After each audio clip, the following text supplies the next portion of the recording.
Hello बच्चों, 1 2 sine theta cos theta Charlie, मैं हूं आपका दोस्त विराज और मैं लेके आया हूं SN2 रिएक्शन। आज पिछले वाले लेक्चर में थोड़ी बात रह गई थी, जो SN1 तो कवर हो गया था, अब आया है SN2। तो और सारी बात SN2 से लेकर समझते हैं SN2 में क्या क्या हो सकता है। SN2 में अपने पास जैसे मान लो एक हेलोअल्केन है, अल्काइल हैलाइड, इसका रिएक्शन हमने करवा दिया aqueous KOH के साथ, सपोज दैट।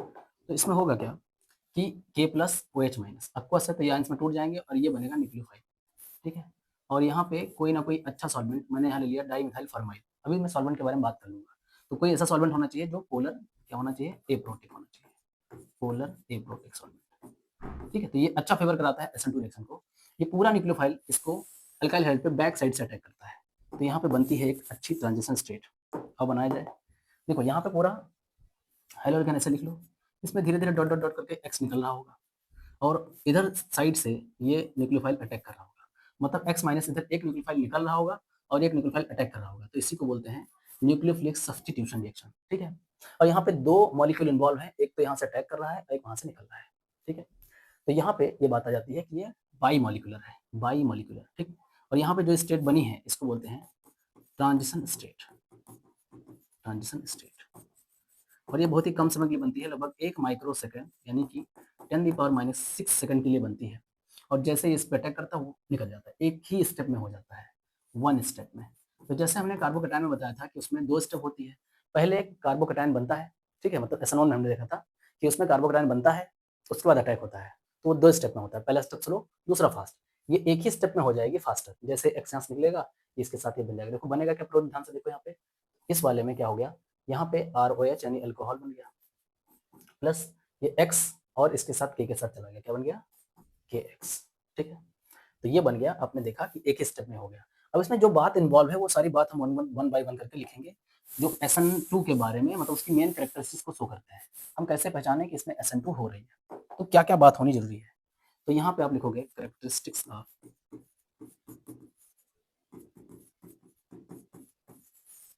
SN2 रिएक्शन, ठीक है। क्या क्या कैरेक्टरिस्टिक्स है, पहला नंबर तो ये देखो, इसका नाम है SN2 रिएक्शन। तो इसमें 2 मॉलिक्यूल इन्वॉल्व होंगे, तो इसको बोलेंगे बाई मॉलिक्यूलर रिएक्शन। तो पहला पॉइंट तो ये हो गया। सेकंड पॉइंट, ये रिएक्शन फास्ट होती है क्योंकि एक स्टेप में होती है। तो बोलोगे this is one step reaction and fast reaction, मतलब as compare to SN1 reaction ये फास्ट होती है, ठीक है। एनर्जी भी कम लगती है। पॉइंट नंबर थर्ड, अब एक स्टेप में होती है तो मैं ग्राफ की बात कर लूँ थोड़ी सी, अगर तो इसका ग्राफ कुछ ऐसा होता है, ऐसा, मतलब एक स्टेप में काम हो जाता है। जबकि SN1 की अगर हम बात करें जस्ट, तो SN1 क्या होता था, 2 स्टेप में होता था। यानी पहली वाली में बहुत एनर्जी लगती थी, पर दूसरा वाला आसानी से निकल जाता था। तो यहाँ पे ये देखोगे कि पहला स्टेप में ये हम अब यहाँ इसके कंपेयर करें अगर, तो इसमें बहुत एनर्जी लगती है और SN2 में कम लगती है, ठीक है। तो इसमें ज़्यादा लगती है, 2 स्टेप में होती है, और ये एक स्टेप में हो जाती है। तो ये SN2 की मेन बात हो गई, ठीक। ग्राफ से भी समझ लिया हमने। और क्या खास बात होती है, ये रिएक्शन का जो रेट है, अगर हम रेट की बात करें तो रेट इज क्या होता है, directly proportional to 1 degree, then 2 degree, then 3 degree. मतलब यहाँ पे एक बात उठ के आएगी कि 1 डिग्री, 2 डिग्री, 3 डिग्री, यानी अल्काइल हैलाइड की बात हो रही है। जितना कम भीड़ भाड़ होगा, मतलब जितना कम स्टिक टेंडेंस होगा, तो यहाँ पे एक बात आएगी। मैं इसको हटा के यहाँ पे बात बताऊँ, ये पूरा समझ लिया आपने, मैं हटा दूँ इसको, यहाँ पॉइंट लिख लो सारे पॉइंट। यहाँ पे बात आएगी कि जो रेट है, यानी रेट ऑफ रिएक्शन है, वो क्या किसके इनवर्सली प्रोपोर्शनल, स्टेरिक हिंड्रेंस के इनवर्सली प्रोपोर्शनल होती है। मतलब कि जितना भीड़ भाड़ कम रहेगा उतना ज्यादा तेजी से रिएक्शन होगी। भीड़ भाड़ कम मतलब ये हुआ कि 1 डिग्री में देखो आपके पास क्या होता है, CH3Br, बहुत भीड़ कम है तो इसमें रिएक्शन आसानी से हो जाएगी, क्योंकि OH जो अटैक करने आएगा इस R वाले पे, इस R पे ये OH अटैक करने आएगा, तो इस पर भीड़ कम होनी चाहिए, आराम से अटैक कर ले। तो CH3 है तो उतनी भीड़ नहीं है, CH3 से आराम से अटैक कर देगा पीछे से आके OH, यहाँ पे OH को अटैक करना आसान है। लेकिन अगर मैं 2 डिग्री लेता हूँ तो 2 डिग्री में थोड़ी भीड़ बढ़ेगी। देखो यहाँ भीड़ बढ़ गई इस तरफ, CH3 और CH Br, ये अल्काइल हैलाइड है।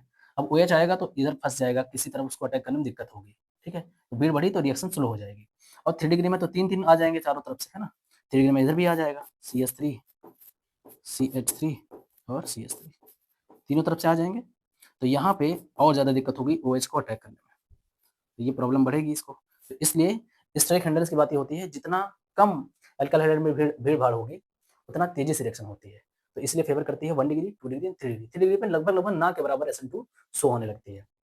जबकि SN1 में क्या था, 3 degree, then 2 degree, then 1 degree, मतलब वहाँ कार्बोकेटाइन बनता था, तो 3 डिग्री वाला ज़्यादा तेज़ी से करवाता था रिएक्शन, ठीक? तो ये बात हो गई। पॉइंट नंबर 4, जो SN2 रिएक्शन होती है, उसका रेट 2 चीज़ों पे डिपेंड करता है। किस पे, किस पे? एक तो ये डिपेंड करता है अल्काइल हैलाइड पे, जो मैंने बता ही दिया, है ना? 1 degree, then 2 degree, then 3 degree. और दूसरा न्यूक्लियोफाइल पे भी डिपेंड करता है कि न्यूक्लियोफाइल कितना स्ट्रॉन्ग है। जितना स्ट्रॉन्ग न्यूक्लियोफाइल होगा, उतना तेज़ी से रिएक्शन करवाएगा। तो दोनों बात पे डिपेंड करती है। तो कंसंट्रेशन अगर हम बढ़ाते जाते हैं ना, ये देखो कंसंट्रेशन है, चाहे किसी का भी कंसंट्रेशन बढ़ाओ, चाहे वो आप रिएक्टेंट का बढ़ाओ या फिर चाहे आप न्यूक्लियोफाइल का बढ़ाओ, तो रिएक्शन उतनी तेज़ हो जाएगी। कंसंट्रेशन ऑफ रिएक्टेंट यानी कि इसके पावर 1 है, ध्यान से देखो तो, इसके पावर भी 1 है। तो the sum of power of concentration, ये रेट एक्सप्रेशन है एक हिसाब से ना। तो आप केमिकल काइनेटिक्स में थोड़ा भी पढ़ा हो तो ये समझते होगे कि रेट एक्सप्रेशन में जो कंसंट्रेशन की पावर होती है, उनका सम होता है ऑर्डर ऑफ रिएक्शन। तो दोनों का सम कर दें अगर 1 1 तो कितना आ जाएगा 2। तो इसको हम ये भी बोल सकते हैं कि ये सेकंड ऑर्डर की रिएक्शन होती है। This is second order reaction. ठीक है, कंपेयर कराते चलो, क्योंकि SN1 में आपने देखा था वो फर्स्ट ऑर्डर रिएक्शन थी, न्यूक्लियोफाइल पे उसका रेट डिपेंड नहीं करता था, पर यहाँ पे दोनों पे डिपेंड करता है इसका रेट, ध्यान रखोगे। क्लियर है? स्ट्रॉन्ग न्यूक्लियोफाइल है तो उतना बेटर है, स्ट्रॉन्ग न्यूक्लियोफाइल है तो उतना ही बेटर है। क्लियर है? और यहाँ पे Rx मतलब अल्काइल हैलाइड कितना होना, क्या होना चाहिए, 1 degree, then 2 degree, then 3 degree. जितना कम भीड़ भाड़ उतना अच्छा है। क्लियर है? ये बात आप ध्यान रखोगे। ठीक, डन। तो ये हो गया। पॉइंट नंबर 6 की बात करते हैं। ठीक, अब ये रिएक्शन जो होती है, ये आप देख चुके हैं कि बाइमॉलिक्यूलर हो गई, वन स्टेप रिएक्शन हो गई, और यहाँ पे रेट भी डिसाइड हो गया आपका, और यहाँ पे दो चीजों पर डिपेंड करता है, सेकंड ऑर्डर रिएक्शन होती है, ये बात हो गई। फास्ट होती है, ये भी पता चल गया। अब यहाँ पे बात आती है सॉल्वेंट की, तो लिखोगे सॉल्वेंट कैसा होना चाहिए, polar aprotic solvent, polar aprotic solvent होना चाहिए। अब इसमें कौन कौन से सॉल्वेंट आते हैं जो सबसे फेमस है? एक तो DMF आएगा, ठीक है, पीछे मैं दिखा चुका हूँ।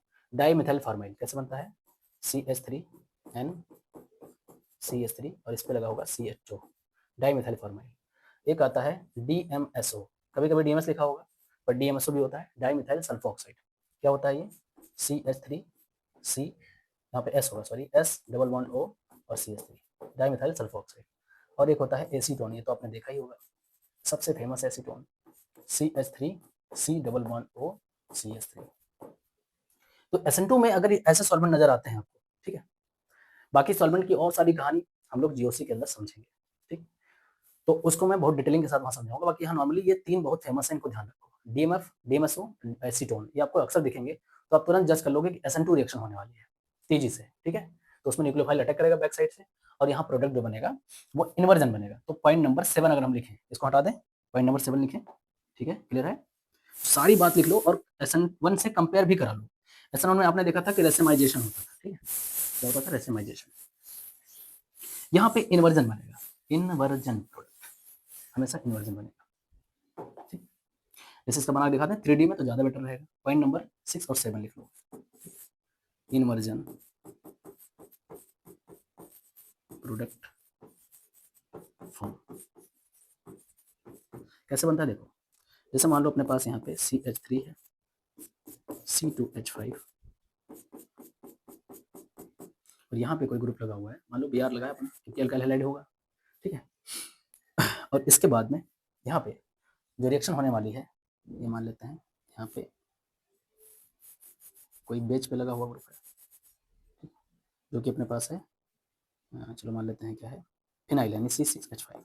वैसे तो बहुत ज़्यादा स्टेक हैंडल्स हो गया, तो ये तो रिएक्शन होने वाली नहीं है, पर मैं इन्वर्जन और इसके बारे में समझा दे रहा हूँ। होगा क्या कि यहाँ पे रिएक्शन अगर हमने कराई किसके साथ, कि यहाँ पे कोई न्यूक्लियोफाइल अटैक करे, चलो मान लेते हैं हमने NaOH के साथ रिएक्शन करवाया, जिसमें न्यूक्लियोफाइल OH माइनस है।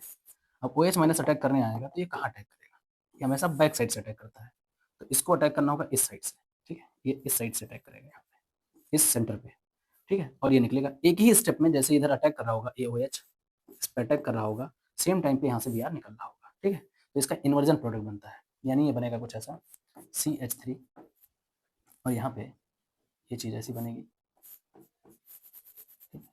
और ये देखो किस पे लगा हुआ है, ये लगा हुआ है डैश पे, उसको बैक साइड से बेच पे लग जाएगा। क्लियर है? ऐसे तो यहाँ से बन जाएगा कौन सा प्रोडक्ट, OH लग जाएगा इसमें, और ये C6H5 और ये C2H5 ऐसे बनता है। तो ये बात आप ध्यान रखोगे कि इन्वर्जन बनेगा, ठीक है, मतलब बैक साइड से अटैक। जैसे क्या होता है कि स्पेसी जो होती है वो ऐसे होती है कि उसमें जैसे दो कोई भी अगर प्लेनर स्पेसी है तो उस प्लेनर स्पेसी में उसके पास कोई अटैक करने जो आ रहा है, दो तरीके हैं, तो ऊपर से अटैक करे या तो नीचे से अटैक करे, ठीक है, या इसको ऐसे बोलते हैं सामने से अटैक करे, इस साइड से या बैक साइड से अटैक करे।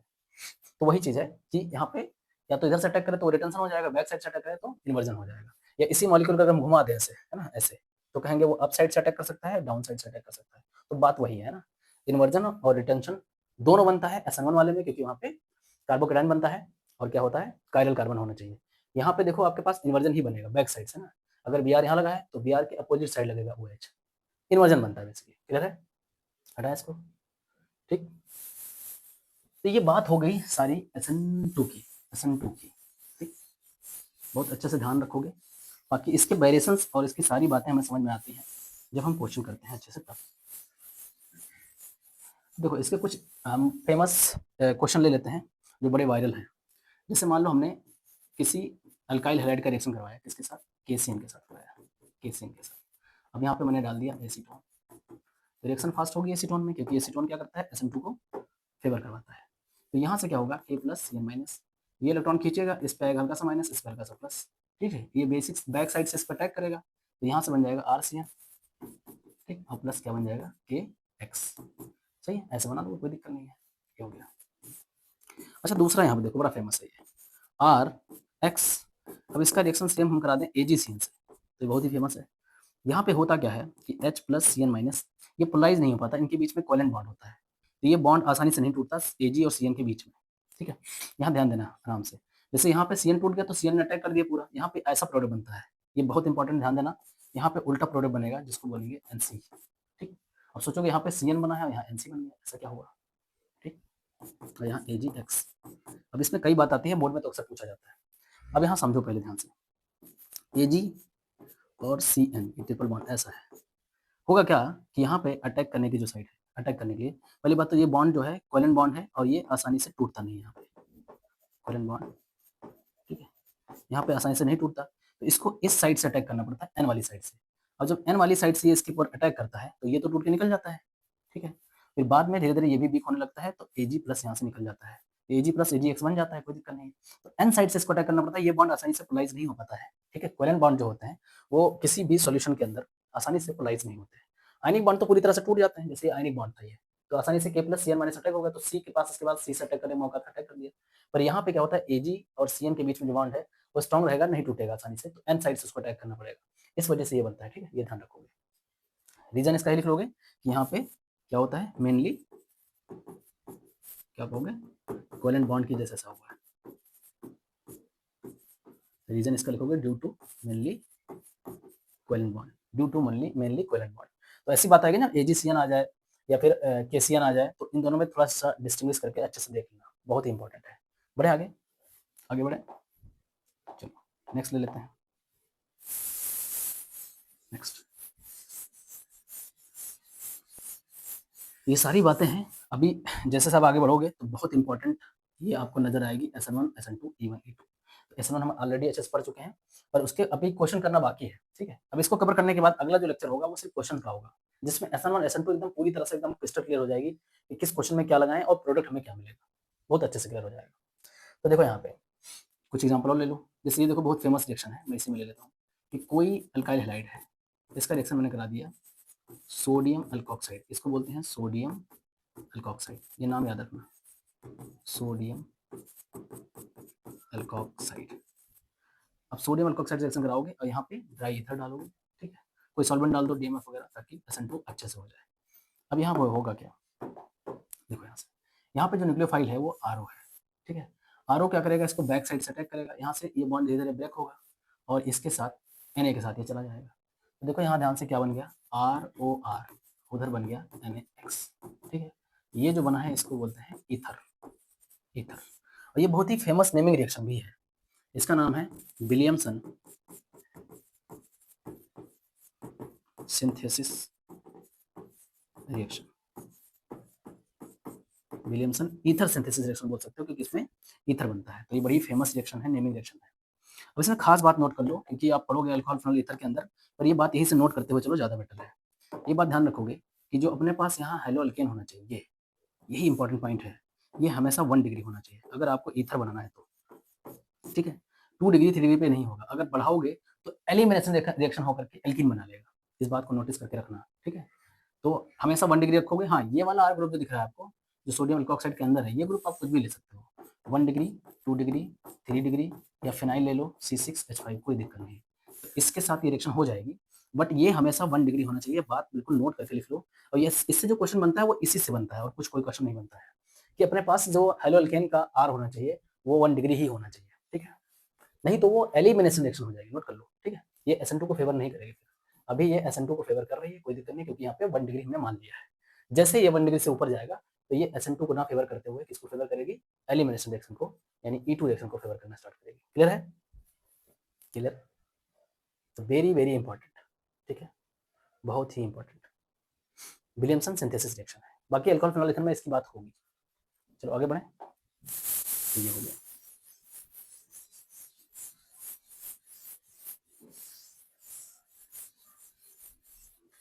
ठीक है? तो ये इंपॉर्टेंट हो गई SN1 और SN2, और इसमें जो हमने अलग-अलग वैराइटीज़ भी देख ली, समझ लिए। ठीक है? तो अभी मैं इसको यहीं पे एंड कर दे रहा हूँ। नेक्स्ट लेक्चर में हम लोग क्वेश्चन लेंगे कुछ खास-खास, जिससे हम पूरी बात समझेंगे, क्योंकि हमारे पास क्या है, बहुत सारे न्यूक्लियोफाइल हैं। तो न्यूक्लियोफाइल की लिस्ट भी जानना ज़रूरी है, कि उसमें हमारे पास कौन-सा स्ट्रॉन्ग न्यूक्लियोफाइल, कौन-सा वीक न्यूक्लियोफाइल, तो उससे पता चलेगा रिएक्शन ऑफ रेट कितनी तेज़ी से बढ़ेगी। तो हम थोड़ी-सी बात कर लेंगे न्यूक्लियोफिलिसिटी की, ताकि आपको और क्रिस्टल क्लियर हो जाए चीज़ें लेकर के। और कार्बोकेटायन की बात रही, तो कार्बोकेटायन के हमारे जितने भी ऑर्डर होते हैं, उनमें हमें कार्बोकेटायन से क्या-क्या प्रॉफिट हो सकते हैं, है ना? क्या-क्या हमें उसके एप्लीकेशंस मिलते हैं, वो भी डिस्कस करेंगे, और बहुत ही अच्छे-अच्छे क्वेश्चन लेकर के आएँगे। तो मिलते हैं नेक्स्ट लेक्चर में, तब तक के लिए आप मस्त रहें, पढ़ाई-लिखाई करते रहें। Thank you.